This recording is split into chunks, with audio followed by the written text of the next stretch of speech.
اسماء ابراہیم کو حاضر دونوں کی اسی ایک فضا میں شاہی کے جہاں اور ہے گردش کے جہاں اور صدر وقار معزز مہمان گرامی قابل قدر اساتذہ کرام اور میرے ہم مکتب ساتھیوں السلام علیکم۔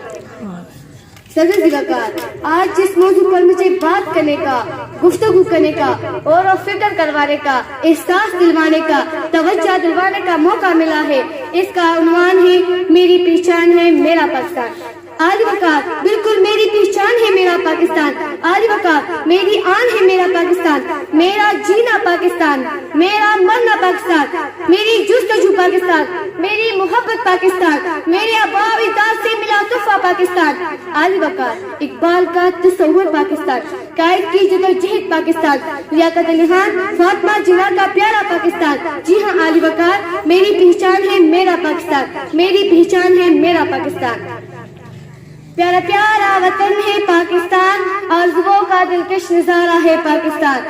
اس وطن کی جیان بہادر جواں، اس ہنسی انجمن کے ہنسی پاسباں، اس وطن کی ہنسی وادیاں، اونچے درختہ پاکستان، ہم سب کی آنکھوں کا تارا ہے پاکستان۔ میری پہچان ہے میرا پاکستان، میری پہچان ہے میرا پاکستان۔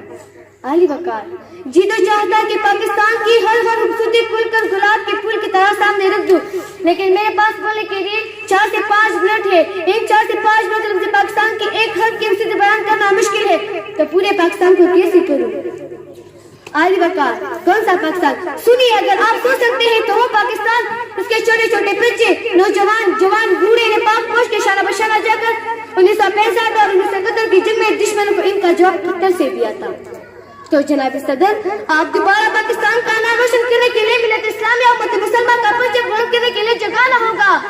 اس ملک کے نوجوانوں کو عالی وقار ان کو اٹھانا ہوگا، غفلت کی گہری نیند سے ان کو بتانا ہوگا، ان کو سمجھانا ہوگا کہ تیری ملت کو خبر تو چاہیے، تیرے قوم کو جو امردی کا جنون چاہیے، تیرا جذبہ جو ہم مضبوط اتنا ہر کسی کو تو اور بس تو چاہیے نا، ہر دن لاحق کے لیے تبلیغ اور خلوص چاہیے اور کٹ جائے سب نوجوان ملت میں وہ جذبہ اور جنون چاہیے۔ السلام۔